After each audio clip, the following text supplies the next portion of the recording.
खुलुमबाय बड'लेण्ड खौरां नायगिरि नोंथांमोननिसिम फैदो दानिया मिथिनो लानि दिनैनि गोदान खौरांफोरखौ। आथिखालाव रां दाहार होग्राफोरा सांग्रां जानाया मोजां। गिबि मन्थ्रि हिमन्त बिश्व शर्मा बिथाङा बुंनाय लेखा फारि फारि एक्सन लागासिनो दं। बेनिखायनो जाय रां दाहार होग्रा बिथांमोननिसिम दुखुनांथाव खौरां आरो बिथांमोना रां दाहार होनायाव सांग्रां जानाया मोजां।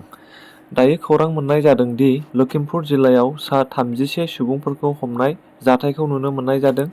बेबायदिनो गामि गामि हाबनानै पुलिसआ सं दाननानै रां दाहार होग्रा सुबुंफोरखौ हमदों होनना मिथिनो मोननाय जायो। आरोबाव बेल' नङा, नारायणपुर बिहपुरियावबो साबायै सुबुंफोरखौ हमनो मोननाय जादों। मेट्रिक आनजाद खुंनायाव फिन आरोबाव गुलुं गुजुं एबा बेले बेजे जानायनि जाथाय नुनो मोननाय जादों।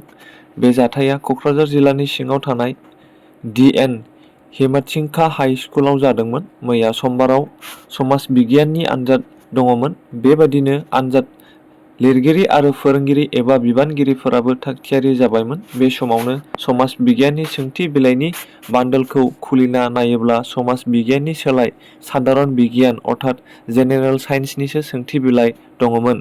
बे जाथायखौ नुनानै गोख्रैनो गोजौ बिबानगिरिफोरनो फोरमायहरो आरो थाबैनो सोंथि बिलाइखौ पुलिस थानायाव गथायना होनाय जायो।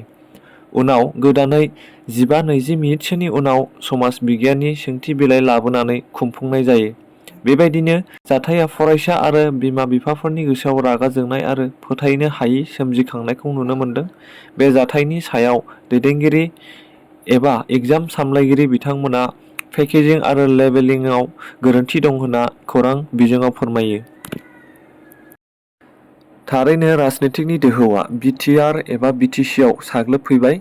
दाब दाब जायगायाव UPPLनि जयनिं मिटिं आरो दाब दाब जायगायाव BPFनि मिटिं जाबाय थानायखौ जों नुनो मोनगासिनो दङ। बेबायदिनो समबारखालि चिरां जिल्लानि सिङाव थानाय सामथाइबारियाव बाथौ खेराइ रिजर्टआव BPFनि ग्रेन्ड जयनिं मिटिं लानाय जादोंमोन। बेयावनो क'क्राझार जिल्ला कंग्रेसनि 100निबो बारा गोबां दैदेनगिरिफोरजों लोगोसे लेङाइ मावगिरि बिथांमोना कंग्रेसखौ नागारनानै हाग्रामा दैदेननाय BPF दोलोआव हाबफैनायखौ नुनो मोननाय जादों। बेनिनो गरखानिफ्राय 400निबो बारा जइन जाफैदों होनना मिथिनो मोननाय जायो।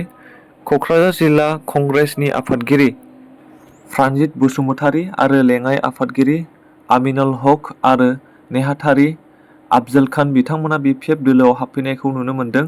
बे जाथाया कंग्रेस दोलोनि थाखाय दुखुनांथाव खौरां आरो कंग्रेस दोलोनि थाखाय गिखांनाय सोमजिहोदों। BTR सरकारा गोबां खामानिफोर मावफुंनो थांगासिनो दङ। BTRनि EM रन्जित बसुमतारीया फोसावदों, जेरै सिखनाजार नेशनेल पार्क, बड'फा उपेन्द्रनाथ ब्रह्मनि मुङाव वाइल्ड लाइफ सेंक्सुवारि आरो मानास हाग्रानि सानजाहा दावथारा गोजोन गामि होननाय हाग्रायाव एनिमेल साफारि खालामनो थांगासिनो दङ। बे खामानिखौ मावफुंनो थाखाय BTR सरकारा 100 कौटि रां बाहायनो थांखि लादों। 3 बोसोराव गोबां नाजानायनि गेजेरजों गोबां खामानिफोर मावफुंनो हाबाय होनना बिथां EM रन्जित बसुमतारी बिथाङा फोरमायो। बेनिनो मादाव बयनिख्रुइबो देरसिन मावफुंनो हानाय खामानियानो जादों BTRआव गोजोन सान्थि लाबोनो हानाय एबा सान्थि गायसननो हानाय होनना रन्जित बसुमतारी बिथाङा फोरमायबावो। आरो बिथाङा फोरमायना होबावो दि बावैसोनि गेजेरावनो सा 612 सुबुंफोरनो साख्रि थिसनना होसिगोन होनना बिथाङा बुङो। आरो बिथाङा बुंबावो दि थांनाय सरकारा उइदाउट सिस्टेम एबा एनि लिगेल सिस्टेम 1100 सुबुंनो साख्रि सोसनना गालांदोंमोन, जाय केजुवेल नङा। बेबायदि खोथाफोरखौ बिथाङा फोरमायनानै होयो। नोंथांमोना भिडिअखौ नायनानै मोजां मोनदोंब्ला लाइक, शेयार आरो कमेन्ट खालामना होदो। दिनैनि भिडिअआ एसेनोसै, गोजोन्थों।